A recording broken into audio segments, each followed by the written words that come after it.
여러분 안녕하세요. 민키입니다. 추석 연휴 잘 보내셨나요?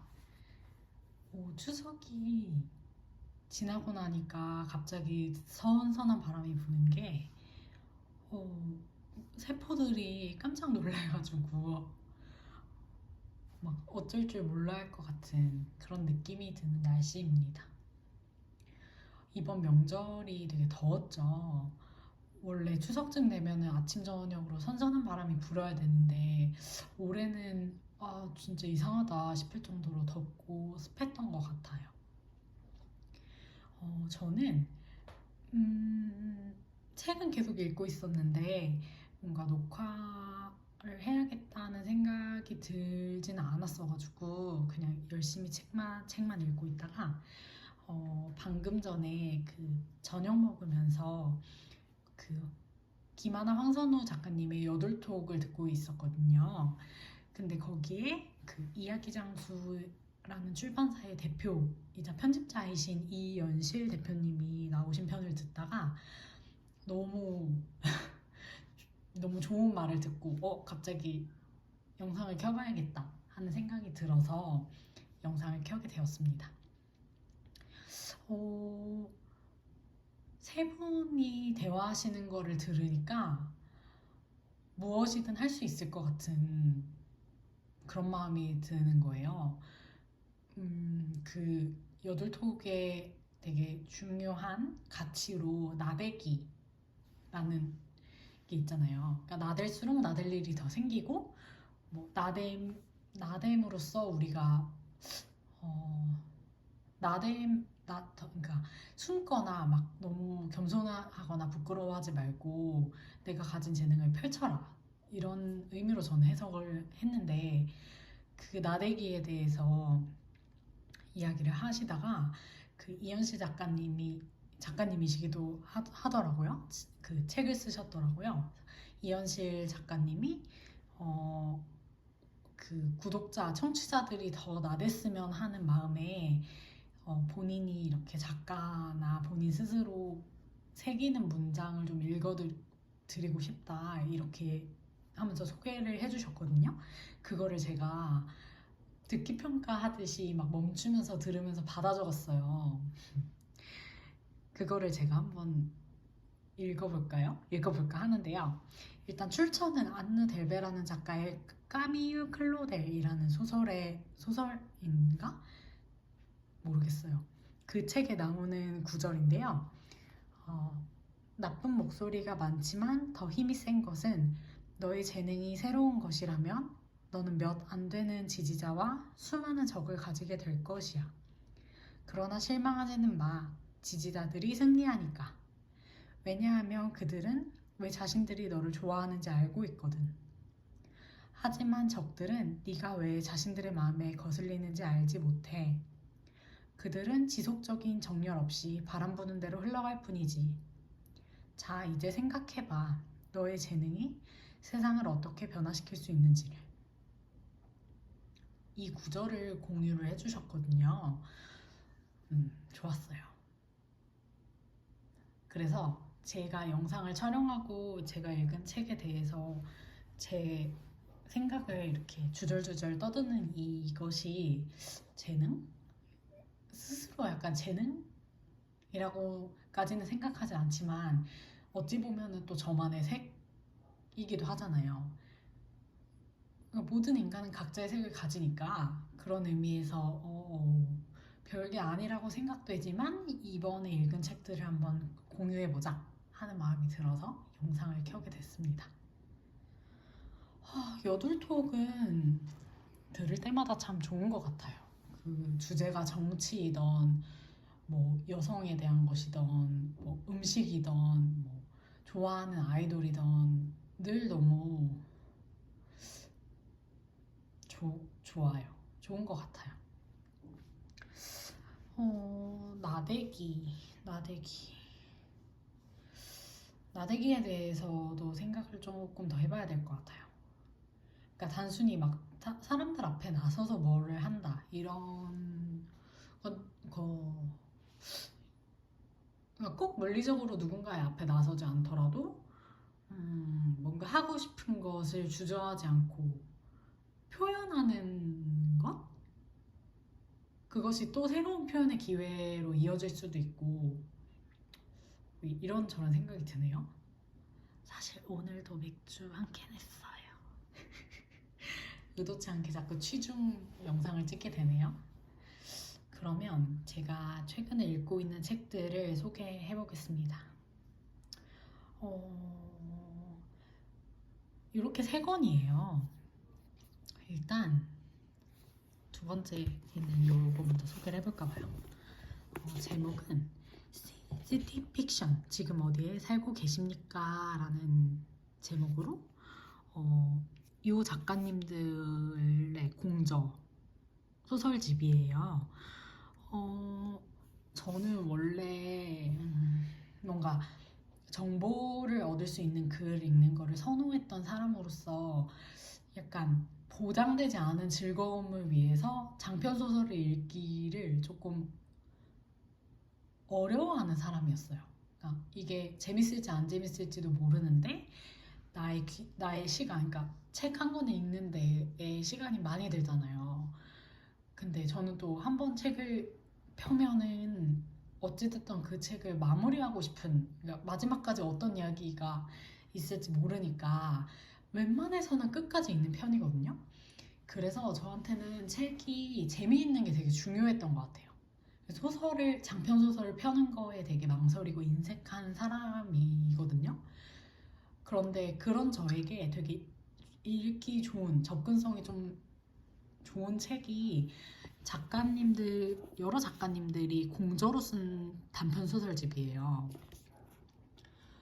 그렇게 읽은 단편 소설집들이 몇 가지가 있는데 그 중에서 얘는 제목을 보고 끌렸던 것 같아요.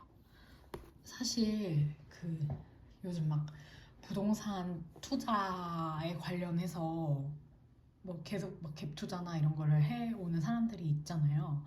근데 저는 딱히 개인적인 견해인데요. 저는 사실 주거 목적 이외의 주택 구입은 투기라고 생각을 합니다. 하지만 그것이 그렇게 해서는 우리나라에서는 돈을 벌 수 없다라는 생각, 그것에 약간 굴복당하고 있는 중이기도 해요. 그러니까 제가 옳다고 믿는 것을 밀고 나가는 것도 중요한데, 근데 그렇게 해서는, 그러니까 제가 평생 뭐 월급이 이렇게 매월 통장에 꽂히고 뭐 건강을 염려할 필요 없이 그냥 계속 이렇게만 산다면 저는 별 문제는 없을 것 같거든요.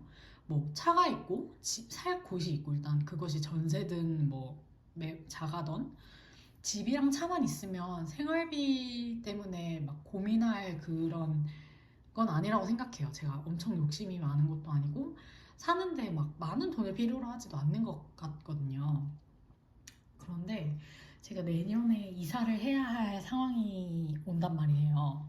그래서 집을 어떻게 할까를 생각을 남편이랑 하다가 보니까 막 주변에 되게 대장 아파트라고 하는 거 있잖아요. 지역의 대장 아파트에 막 척척 들어가는, 막 당첨이 됐다 아니면은 피를 주고 샀다 하는 동료분들이 얘기가 들려오면서 아니 평소에는 그냥 되게 만족하면서 살다가 그런 소식이 들려오면 부럽다. 내가 너무 뒤처지고 있나? 그런 마음이 드는 거예요. 그러니까 상반되는 마음이 막 싸우고 있는 그런 시기를 좀 보내고 있어요.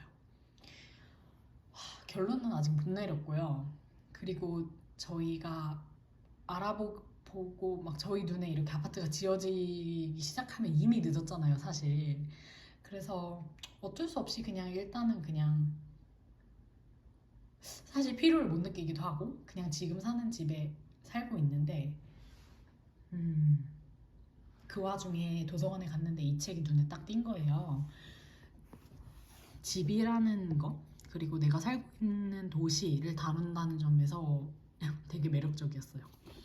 그런데 조남주 작가님의 첫 이야기가 서울에 있는 어떤 아파트의 그런 커뮤니티에 카페에 막 올라오는 글에 대한 내용이에요. 그래서 너무 저도 모르게 홀린 듯이 읽다 보니까 다 읽게 됐죠. 가볍게 읽어보기 좋을 것 같아요. 그리고 각 작가님들의 매력이 되게 잘 드러나요. 근데 한 번에 짧게 그거를 착 읽을 수 있다는 점에서 되게 흥미로웠던 책입니다. 너무 시크하죠? 겉표지도 보라색이 너무 예쁘고. 이 책을 읽고 나서 제가 살고 있는 지역에 대해서 한번 생각을 해보게 됐거든요. 그냥 저는 이렇게 시기마다 지역을 옮겨 다녀야 되는 일을 하고 있는데 일단 이 지역에 그 최대로 있을 생각이어가지고 지금 이곳을 내가 좋아하는 이유, 이곳의 불편한 점 등을 막 다이어리에 적어봤어요. 그냥 아무 생각 없이 그냥 시간이 갔는데 제가 이렇게 써놓은 거를 눈으로 다시 읽다 보니 정리를 하다 보니까 평생 이곳에 살 수 없을 것이고 그만큼 이곳에 있는 시간을 잘 누려야겠다. 내가 좋아하는 점들을 잘 누리면서 지내봐야겠다. 이런 마음이 들어서 좋았습니다. 여러분도 혹시 관심이 있으시다면 지금 내가 살고 있는 지역의 장단점을 정리해 보시는 것도 재밌을 것 같아요. 그리고 두 번째로 소개할 책은 제가 너무나도 좋아하는 정혜윤 작가님의 삶의 발명이라는 책입니다. 당신은 어떤 이야기의 일부가 되겠습니까? 정혜윤 작가님의 책은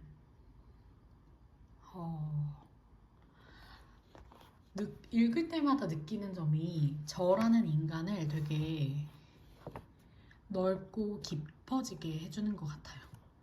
물론 책을 읽을 그때뿐이라고 하더라도 어떤 점에서 그런 걸 느꼈냐면요.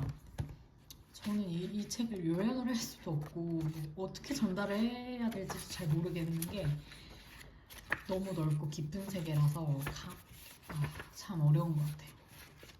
목차를 보시면 다 무슨 발명이라고 되어 있거든요. 근데 이 중에서 지금 가장 인상 깊었던 게 사랑의 발명이라는 부분이에요. 저는 사랑이라고 되어 있어서 뭐 애인과 아니면 친구와 가족 간의 사랑 이런 사랑일 줄 알았어요. 하지만 읽으면서 또 저의 편협함, 제가 어떤 한정지은 세계에 제가 갇혀 있었구나 하는 걸 깨달으면서 마음이 웅장해지는 걸 느꼈거든요. 이 사랑의 발명 부분에는 어떤 사랑 얘기가 있냐면요. 제가 잠깐 다시 조금 읽어볼게요.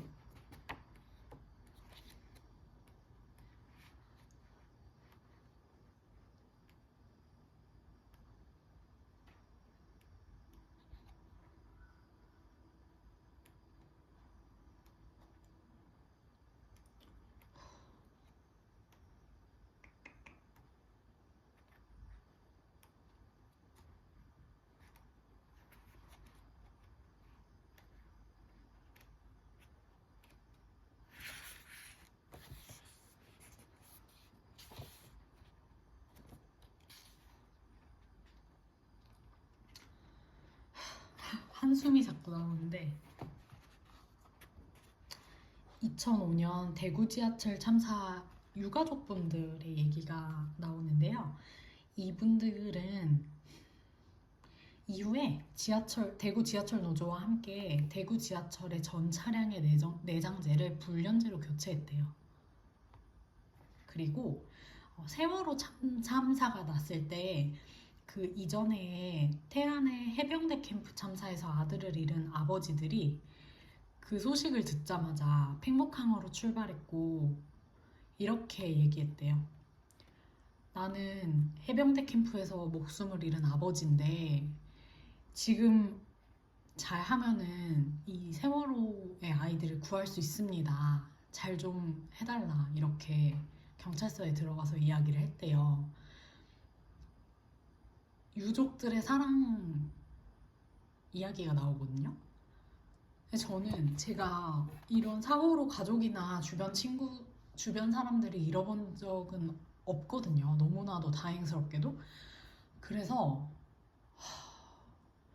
겪어보지 않으면 저는 공감을 할 수 없다라고 지금까지 생각을 해왔어요. 그런데 이런 이야기를 읽다 보면은, 어, 이런 초월적인 사랑이 어디서 오는 것이고, 이분들이 이런 사랑을 실현하는 데에는 도대체 어떤 마음인 건가? 그냥 헤아릴 수 없이 넓고 깊은 마음이라서 감히 제가 정말 헤아릴 수가 없는 그냥 그냥 되게 먹먹해지는 것 같아요. 이 책의 모든 그 주제들이 다 어느 정도의 이런 먹먹함을 주거든요. 근데 저는 이렇게 저를 생각하게 만드는 책이 좋은 책이라고 생각해요.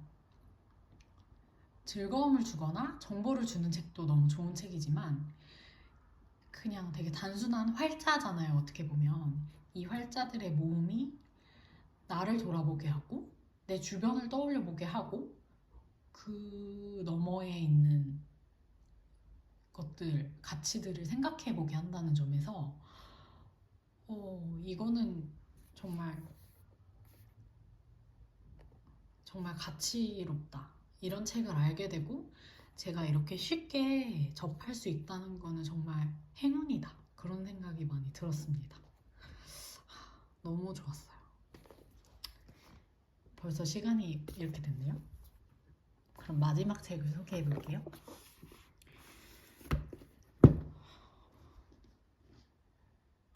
지금 삶의 발명에서 너무 좋았던 구절이 많아가지고 필사를 진짜 많이 했거든요. 너무 공유하고 싶다. 제 말로 바꿔서 한번 이야기를 해볼까요? 환경에 관련된 이야기 중에, 우리 인간들이 꼭 서로에게 막 잘해주거나 친절해야 할 필요는 없다는 거예요. 그러니까, 그러면서, 어, 인용을 좀 해볼게요. 무관심, 무책임, 외면, 조롱, 무시, 냉소, 혐오가 많다면 그렇게 하는 것이 그렇게 하지 않는 것보다 쉽기 때문이다. 각자의 어두운 기억이 두텁게 쌓여가는 이 세상에서 결국 자신도 해치고 남도 해치는 에너지가 발산되는 이 세상에서 누군가 우리 모두의 것인 삶에 대해서 뭐라도 생각하는 것은 감동적이다. 감동적이에요. 음.